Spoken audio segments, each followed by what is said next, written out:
Hello everyone, welcome to Commodities podcast. This is Anil Gukreja from Sharekhan BNB Bariwas. Today we have an update on copper. M6 copper has breached an upward sloping trend line and is trading below it. While the prices have also breached the 50% retracement level of the recent up move.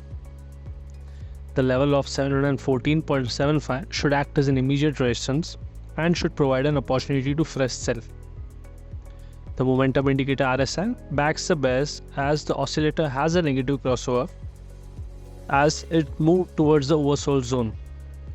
While the support should be around the level of 61.8 retracement level and the previous swing lows, that is around the level of 708.75 and 707.50.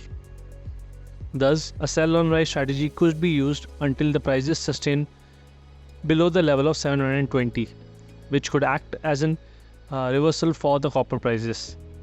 Hence, we expect copper to trade with a negative bias for the day ahead. Thank you.